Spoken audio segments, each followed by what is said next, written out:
Today we're going to talk about music theory.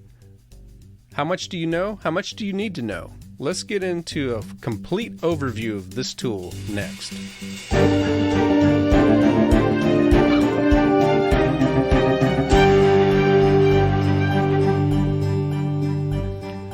Hello and welcome to episode number 31 of the Musician Toolkit. My name is David Lane and it is great to be with you once again. So first of all, for those who are finding this podcast on YouTube, you will have noticed something different already, and that is that there's no video for this particular feed. I'm going to be trying some different things here and there. Right now, it may turn out later that my biggest audience for this podcast comes from YouTube, but right now, it's a very small percentage, and I'm not doing a whole lot of things that are visually interesting on the show. It's basically just a video of me talking in front of the microphone. I'm still recording the video that I can use for excerpts every now and then to promote this podcast. But the fact is, at this point in the journey of the podcast, I'm doing everything by myself, and editing the video just takes a whole lot longer than it does just to edit the audio. And I can easily put the audio with an image of the logo on YouTube if you prefer to get your podcast there. Now that said, if you value seeing me in front of the microphone, and if that's actually an important part of your experience, well then please let me know. I do operate based on feedback. So if there's something about this podcast you want to hear more of or see more of, or see or hear less of, then do let me know. I may be experimenting with some other changes. You know, the things that I can say that you can count on that will not change. This podcast will continue to come out every Monday, every week, and we're going to continue to talk about the craft of musicianship and focusing on what are the tools that you can develop to become a more well-rounded musician. And if you're a professional or you're aspiring to be a professional musician, what are the tools that can help you be more successful as a professional musician, as a business? Well, one of the tools that we have talked about before that has been a little subtle up to this point, well, we're going to talk all about it today, and that is music theory. So the title of today's episode is Music Theory Levels, a Checklist. Music theory is a large category, and I thought it would be a good idea to go over some of what this category covers. Now, I want you to note that this is not a comprehensive list, and I'm sure my professional colleagues, especially the ones who are like music theory professors and, really get into this as a major tool, they're going to find many things that I have either omitted or maybe even forgotten to include. But I think this is going to help a lot of you to figure out what it is that you know already and what it is that needs some work. So this list is sorted by types of music theory and the various levels of each. The only section that is, in my opinion, inexcusable not to master for each and every single music student is the section on fundamentals. That said, I still recommend most students should explore as much as they can on all of the other areas, at least one of each. And as you go, keep track of where you think you are on this list and what you should improve or begin learning. If you'd like to see this list as a reminder, I'll also be publishing the same topic as a blog on my website at davidlanemusic.com/blog, and I'll also include that in the show notes. Okay, so here's the list. Category 1 of music theory are fundamentals. So this is the category that is a prerequisite for getting any benefit from any of the other categories of music theory. So the way I've organized this list is I decided to list types of the fundamentals, and then there are levels of each. Except where noted, you should try to master every level before continuing study of another category. Okay, so the first thing under fundamentals is knowing your rhythmic notations. Level 1, all these levels are symbols for notes and rests, by the way. For level 1, you should know your whole, half, quarter, eighth, dotted half, and dotted quarter notes and rests. For level 2, you should know your 16th, 32nd, 64th, and also an understanding of how this progression continues, like 128th, etc. Your triplets based on quarters and eighths, so quarter note triplets, eighth note triplets, and also dotted eighth notes, as well as rests. For level 3, you should have an understanding of other types of tuplets, such as duplets and quintuplets and septuplets, and as well as other dotted and double dotted notes, and of course the equivalent of rests, although you don't see those quite as much. So that's pretty much it. Now, I did not include in there like how a tie works and so forth. We're getting into kind of some basic music reading, but ties and syncopation and some of these kind of are terms of music as well. But that is your basics of rhythmic notation, and you want to have a full understanding of that. Well, the second thing you need to know in your fundamentals is you need to know the names of notes on a staff. Level 1 is treble and bass clef, notes on the staff. Yes, even if you play flute, I think you should know bass clef. Even if you play tuba, I think you should know treble clef, because one of the tools, the important tools, is keyboard skills. And I include that on not just being able to play the piano, but being able to read a score. You're going to miss out so much in terms of the benefit that you can get from written score study or even playing music if you can only read one clef. So reading treble and bass clef with some degree of mastery is, in my opinion, a prerequisite for being a well-rounded musician. So now I know I'm leaving out violists who primarily play an alto clef, but don't worry, I'm going to cover your instrument. If you are primarily a violist, you should probably add this to level 1. But for everybody else, treble and bass clef, notes on the staff, so notes that fit on the 5-line staff, and probably include middle C, leading to middle C on both of those. You're at level 2 in this category if you can take the treble and bass clef and read notes at least 3 ledger lines below and 3 ledger lines above each staff. You're on level 3, violist, you know this already.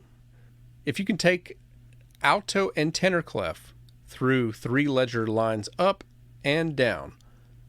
Now, I'll say that this level 3 is really only needed if you are a composer, an arranger, an orchestrator, a conductor, or a string player, or if you are teaching any of these instruments. The next category of theory, I don't have any levels, and I don't really have any examples. I'm not going to go through these, but common musical terms, dynamic signs, and tempos. So, like I mentioned earlier, legato, staccato, slurs. So all of your dynamic signs, your subito dynamics, which include forte, piano, mezzo forte, fortissimo, but also crescendo, diminuendo, and the common types of terms you find for tempo. So I'm sure you have no problem if you see fast, slow, but make sure that you're also comfortable with allegro, andante, adagio, vivace, presto, largo, and so on. If you can have a music dictionary handy, whether that's virtual or an actual hard copy, that would be a great thing for you to have while you're getting better at musical terms. But what I would recommend is just get a lot of music, and every time you see something in print you don't recognize, look it up and make a note of it and study it. The next category of fundamentals is having an understanding of time signatures. So for level 1, you need to be comfortable with 2/4, 3/4, 4/4, 3/8, 6/8, and cut time, which is also listed as 2/2. Now, if you're just getting started, you've probably only seen 4/4 and 3/4. So yes, you'll stay on level 1 until you've covered those 6 time signatures. Those are what I'd call the 6 most basic, most common time signatures. Level 2 is 9/8, 12/8, 3/2, 6/4. All of these are quite common. And then I would add to that, you need to have knowledge of other simple and compound meters. So you should be able to say, okay, I know 9/8. Well, I should also know 9/16.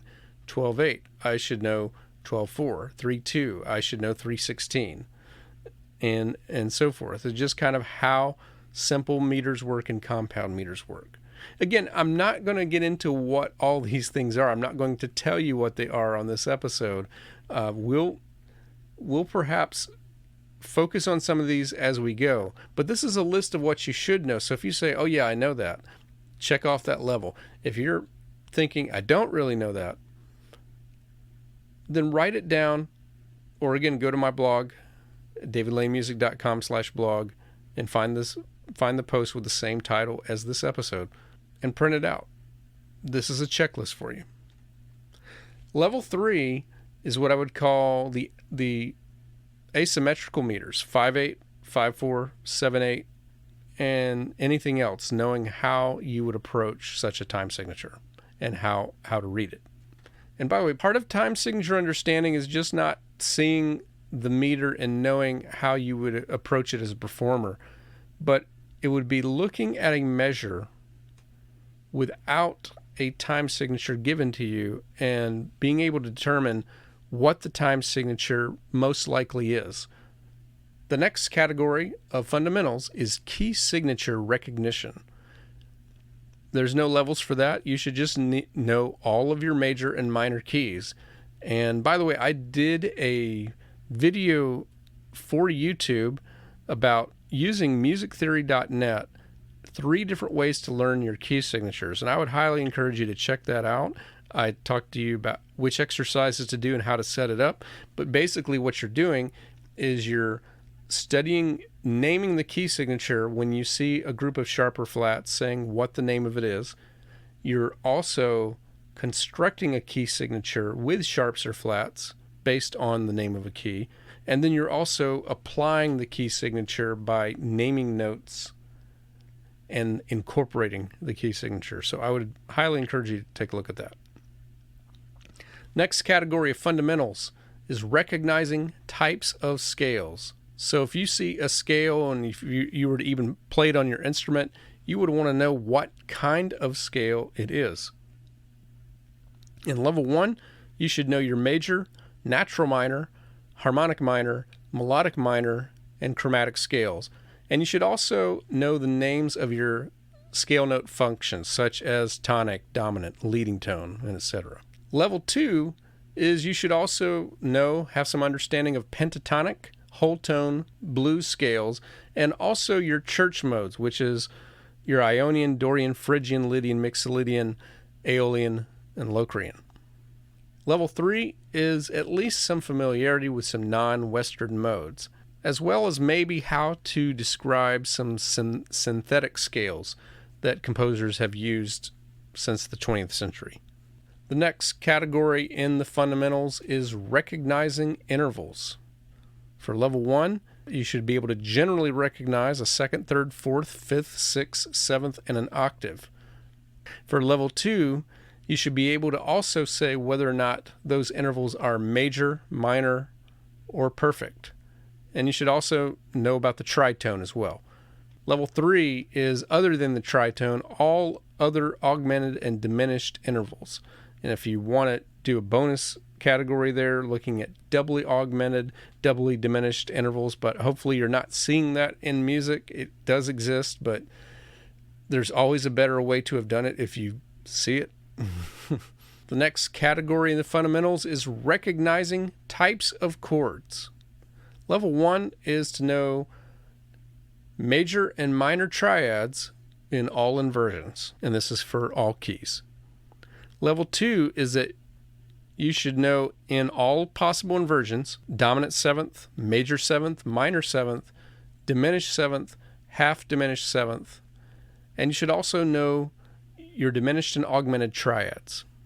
For level 3, you should know the minor major 7th, which we see very commonly in jazz, and you should also know types of 9th, 11th, and 13th chords, and you should know your sus chords.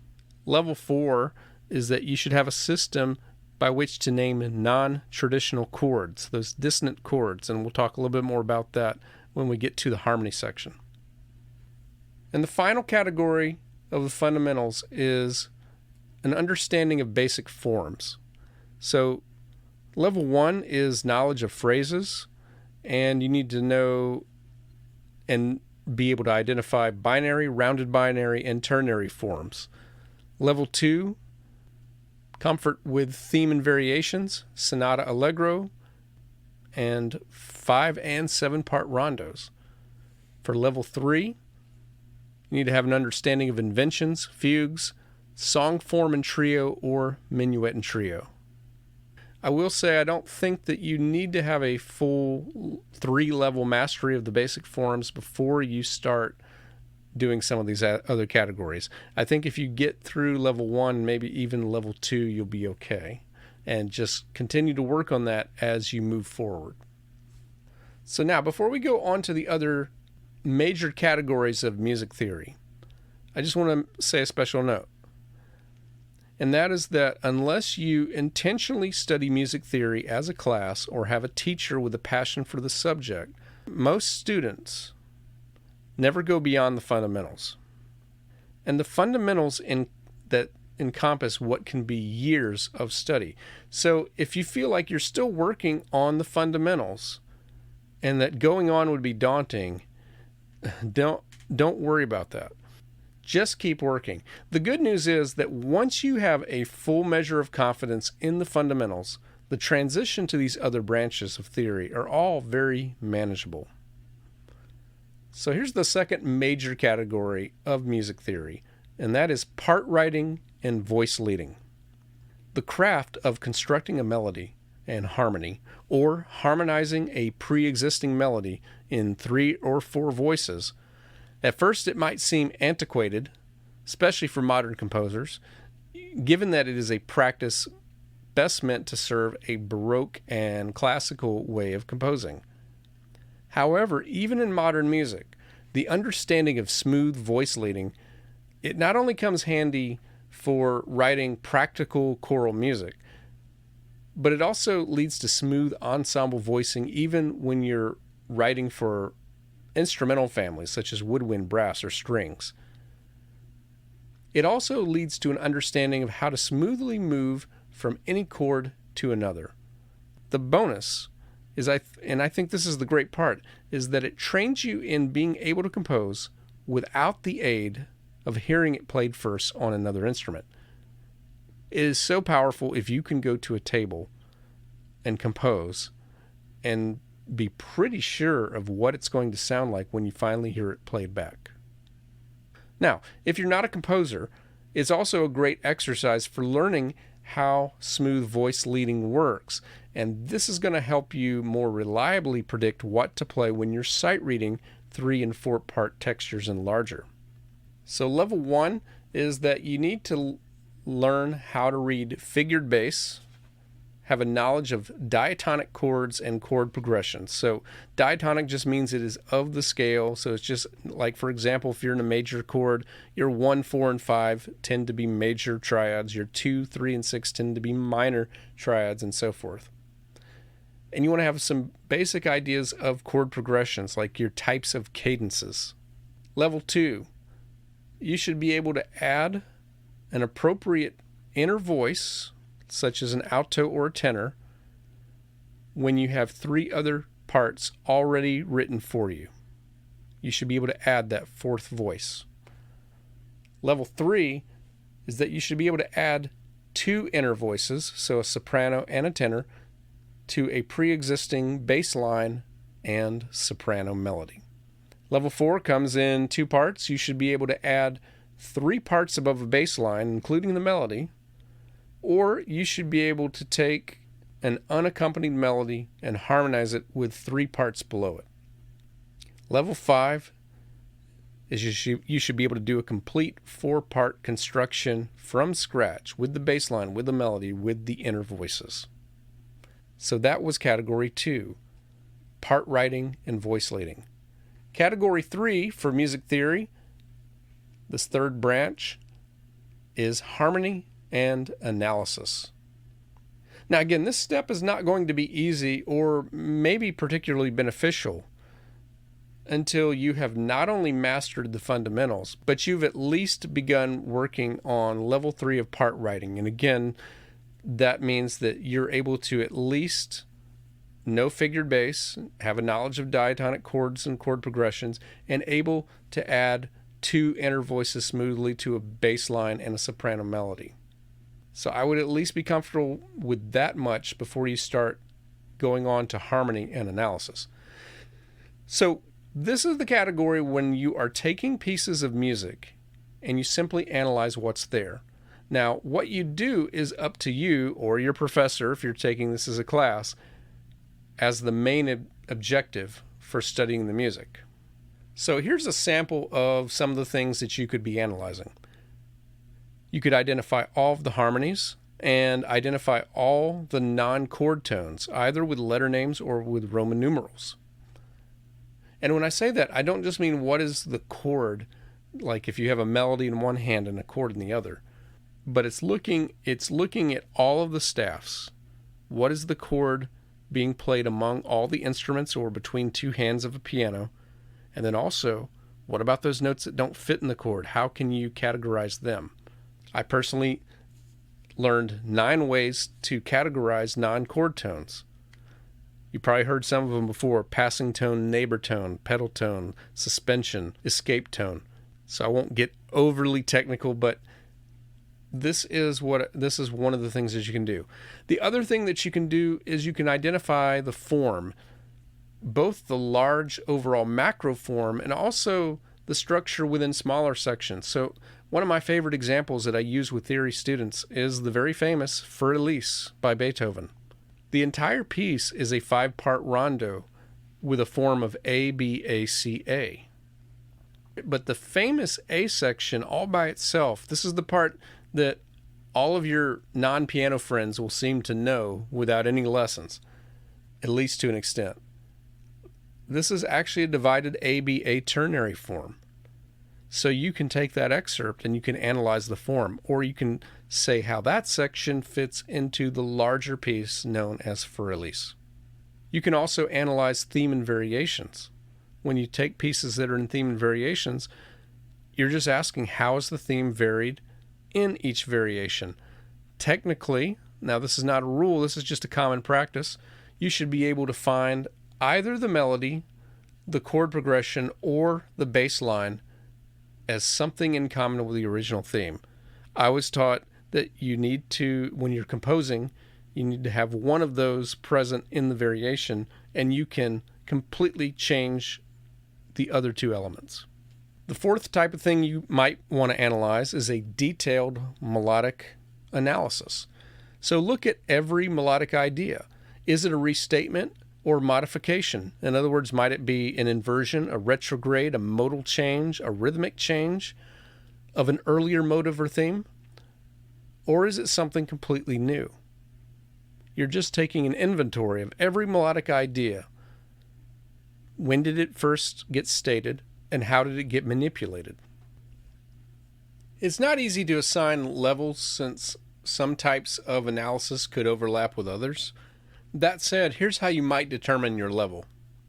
So level 1 for me would be analyzing small forms with limited and traditional harmony, mostly within a scale. So you want to choose pieces that are not very large. Typically, I would pick some piano music that's intended for beginners or early intermediate, or maybe some choral pieces like Bach chorales is very common for this. But Bach might give you some sophisticated things that you're not going to be able to do right away. So maybe more classical period type of choral pieces, something that's very small scale would be a good thing to look at. You may even want to consider taking a Protestant hymnal, like a Baptist or Methodist or Lutheran hymnal. Level 2 is that you should be able to work with more advanced tonal harmonies such as 7th chords, secondary dominants and secondary diminished 7th chords, augmented 6th chords. You should be comfortable with larger forms and also doing more detailed melodic analysis.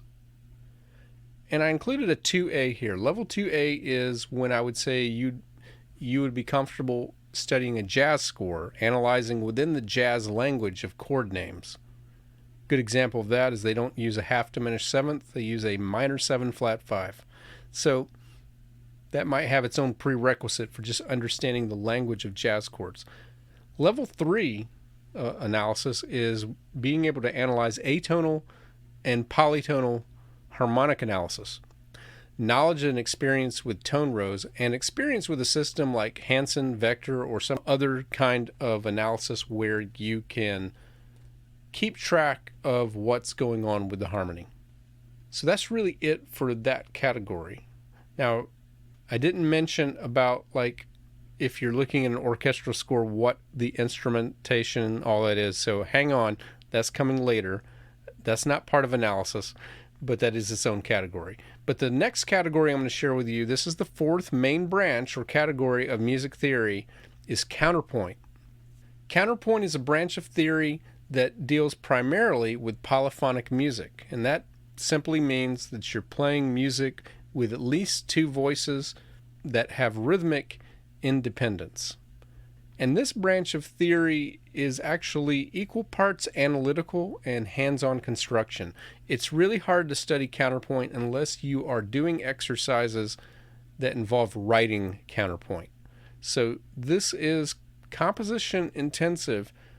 Doesn't mean that you have to do it to call yourself a capital C composer, but this is very valuable for getting some quality experience in what composition really is in a way that you really can't get from improvisation. So counterpoint simply means note against note. The analysis comes from looking at how multiple melodic lines relate. Typically, it's categorized into what are called 5 species. The first species is one note versus one note. So this is basically not polyphonic music, but homophonic music, where every voice is moving at the same rhythm. That's first species. So we don't really call that counterpoint, but we do have a spot for it. Second species is where counterpoint truly begins. It's 2 notes versus 1 note. So say you have 2 notes in the right hand, like eighth notes, and you have quarter notes in the left. The third note is when you have 4 notes versus 1 note. So this is having 16th notes in one hand, or one voice, and 1 note at a time in the other. Now, as I like to demonstrate with my students, it's not just saying that the right hand has all the 16th notes and the left hand has all the quarter notes, but when you're writing counterpoint, you might flip who has what every so often. So like the right hand of the piano part might have 2 quarters followed by 8 sixteenths, whereas the left hand might have those 8 sixteenths followed by 2 quarters. Your fourth species is really hard to get into right now, but is a type of suspension resolution between the voices. You really should consult a textbook for that species. But your fifth species, your final one, is a liberal mixture of all the types of first through fourth. In other words, it's putting everything together. This is when you're getting into mastery of contrapuntal music. So there are prerequisites for counterpoint. I think you can do some of this without full comprehension of all the fundamentals, but this type of theory makes no sense unless you have fully mastered notation and you have full knowledge of all kinds of intervals, you've done some harmonic analysis, chord progressions, and some melodic analysis. So you really do need to know quite a bit before you're ready for counterpoint. Here are the various levels. Level 1 is analysis of easier Baroque keyboard works, and you should be able to compose in 2-part texture. So basically a treble and a bass. Level 2 is analysis of Bach's inventions, and also learn how to compose your own 2-part invention. Level 3 is analysis of 3-part music and be able to write your own. Level 4 is analyzing 4-part music and be able to write your own. Level 5 is getting into 3 and 4 voice fugues, both with analysis and composing. And I would say level 5A, you should also at this point do some study in Renaissance, classical, romantic, and modern styles of counterpoint, including fugues from those eras. Now this is very intensive. I would say you could be a very well-rounded musician without getting into all of the counterpoint that is available. But you should have some knowledge as you go. Okay, so category 5. This was the last category that I could think of as a major branch of music theory, and it's orchestration. As a pure branch, this actually needs very little prerequisite beyond the fundamentals. So you can, of course, incorporate analysis of all kinds when studying an orchestral piece. But you can otherwise begin the study of orchestration at any point after the fundamentals. I don't have any specific levels here. The thing that I would say is just know that a Schubert symphony is much simpler in terms of orchestration than Tchaikovsky. Tchaikovsky is much simpler than Ravel. Ravel is simpler than Penderecki. The closer you get to now, up to a point, the more advanced the orchestration. So I'm going to say it's highly recommended that you study this with some form of orchestration textbook and with as many written scores as you can find for analysis.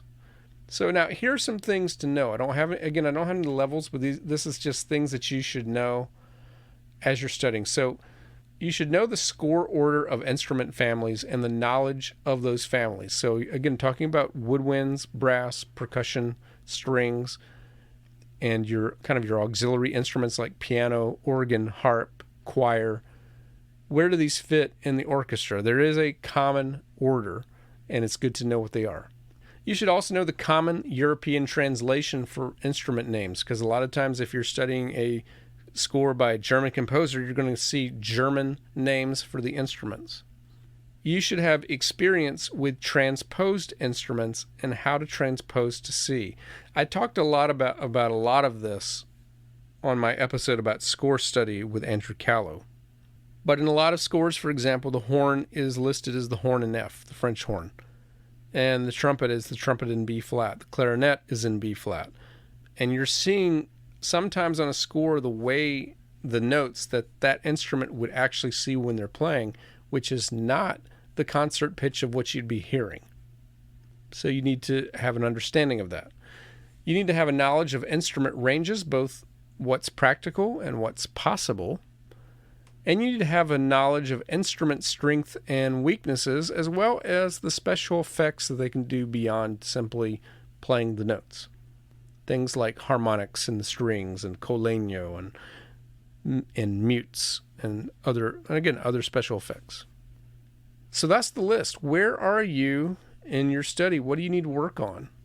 And what have I forgotten? Go ahead and tell me. I know I've left some things out. What do you consider major aspects of music theory that I haven't covered? And I'd like to challenge you, if you're not already, make any shortcomings you have, make studying theory part of what you do, whether or not you're going to be a music theory professor or a composer. So again, how much theory you need beyond the fundamentals is naturally up to you and your goals. However, I would strongly encourage you to have the curiosity to explore as much music theory as you can make time for. Now, we've gotten to episode 30 of this podcast, and I don't think I have really ever said anything quite like this on before. So I want you to know, if you're listening to this for the first time, I don't do this very often. I believe this is the first time in 30 episodes that I have said this. But if you are looking for someone to guide you in your study of music theory, if you'd like to have a plan of how you can go about getting really good at music theory, even if you just want to start with the fundamentals, or if you want to get into some more advanced studies of counterpoint, I teach this privately, and eventually I may be teaching this in small groups.